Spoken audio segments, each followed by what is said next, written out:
नमस्कार, बहुत स्वागत है सभी दर्शकों का। मैं मीरा राजपूत। राहुल गांधी के चुनाव आयोग पर सीधे बयानबाजी को लेकर के अब सियासी हलचल तेज हो गई है और सियासी हलचल कुछ इस कदर तेज हुई है कि राहुल गांधी के बयान को सीधे बिहार से भी समर्थन मिल रहा है, सीधे महाराष्ट्र से भी समर्थन मिल रहा है और उन विपक्षी पार्टियों से भी समर्थन मिल रहा है जिन विपक्षी पार्टियों के साथ गठबंधन है कांग्रेस का, यानी कि इंडिया अलायंस से।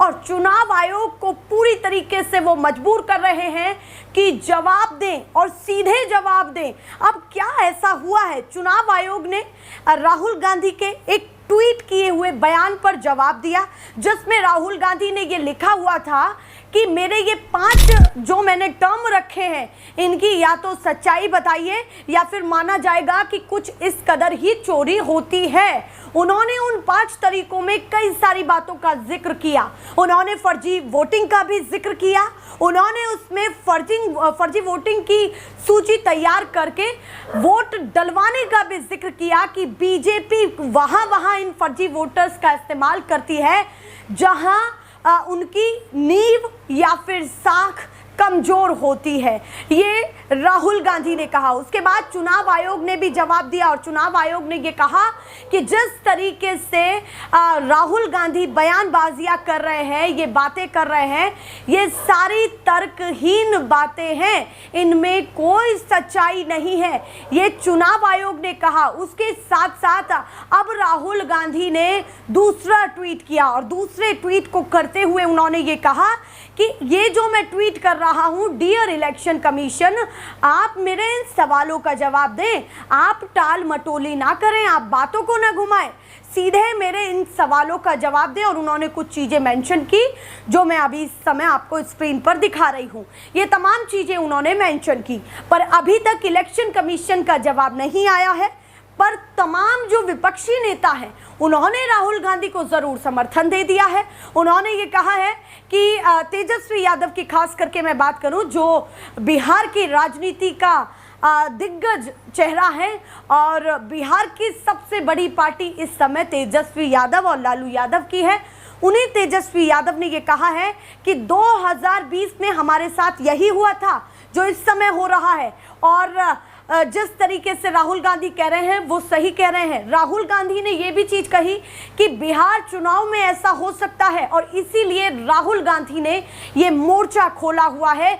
चुनाव से ठीक पहले, बिहार के चुनाव से ठीक पहले ये मोर्चा खोला हुआ है, यानी कि पहले चुनाव के नतीजों को देख करके या फिर चुनाव के नतीजों पर शंकाएं जता करके विपक्ष शिकायत दर्ज करता था, पर इस बार चुनाव से ठीक पहले ही उन्होंने तमाम शंकाएं, तमाम सवाल चुनाव आयोग से पूछने शुरू कर दिए हैं और चुनाव आयोग से पूछना ही नहीं, जनता के बीच भी वो रख रहे हैं। ये सबसे महत्वपूर्ण चीज़ है। और बिहार के दिग्गज नेता तेजस्वी यादव ये कह रहे हैं कि 2020 में हमारे विधायकों को ये कहा गया था कि आप जीत चुके हैं और उसके बाद जैसे ही वो बाहर निकले तो ये कह दिया गया कि नहीं, आप पीछे थे और आप हार चुके हैं। पहले ये कहा गया कि हम सिस्टम अपडेट कर रहे हैं और उसके बाद थोड़ी देर बाद पता चलता है कि हमारे जो विधायक प्रतिनिधि या जो चेहरा था वो हार चुका है। और तेजस्वी यादव ने यह भी कहा कि शाम को क्यों वोटिंग रोकी गई 2020 के चुनाव में, शाम को वोटिंग रोक करके और आधी रात को 11 से 12 बजे वोटिंग फिर से गिनती करवाई गई। तो वोटिंग की जो गिनती शाम को रोकी गई, वोटिंग की गिनती को जो शाम को रोका गया, उन गिनती को रात के 12 बजे या 11 बजे करवाने का क्या मतलब है इतनी आधी रात को, ये भी तेजस्वी यादव ने कहा। जो अब उन्होंने राहुल गांधी के बयान पर प्रतिक्रियाएं देकर के पिछली बातों को याद करके ये सारी चीजें कही हैं। उन्होंने इतना भी कहा कि पहली बार चुनाव आयोग को पिछले चुनाव में इतनी सफाई देनी पड़ी थी कि ऐसा क्यों हुआ और हमारे जो विधायक प्रतिनिधि थे उनको बहुत कम मार्जिन से हरा दिया गया। ये बातें बहुत सारी निकल करके तेजस्वी यादव की तरफ से साफ आ रही हैं। उसके साथ साथ संजय राउत ये कह रहे हैं कि जब राहुल गांधी इलेक्शन कमीशन से जवाब मांग रहे हैं तो फिर बीजेपी बीच में क्यों बोल रही है।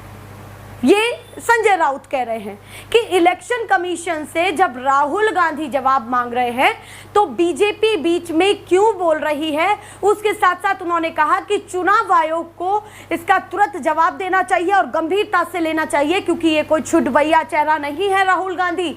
उन्होंने इतना तक भी कह दिया संजय राउत ने कि जब हम लोकसभा चुनाव में अच्छे खासे बहुमत के साथ जीते, अच्छी खासी सीटें लाए लोकसभा चुनाव में, तो महज 5 महीने बाद चुनाव था, 5 महीने बाद महाराष्ट्र के चुनाव में एकदम से हमें हार कैसे हासिल हो गई और इतनी बड़ी हार हासिल हुई, ऐसा 5 महीने में क्या हो गया।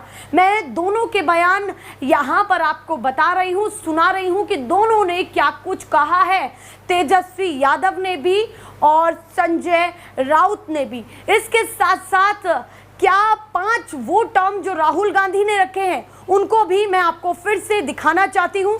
देखिए जरा, ये है वो 5 टर्म जिसमें पहला लिखा हुआ है कि चुनाव आयोग की नियुक्ति के लिए पैनल में हेराफेरी करें, फर्जी मतदाताओं को, दूसरा फर्जी मतदाताओं को मतदाता सूची में जोड़ें, तीसरा वोटिंग प्रतिशत बढ़ाएं, चौथा फर्जी वोटिंग को ठीक उसी जगह करें जहां बीजेपी को जीतना है, और पांचवा सबूत छिपाएं।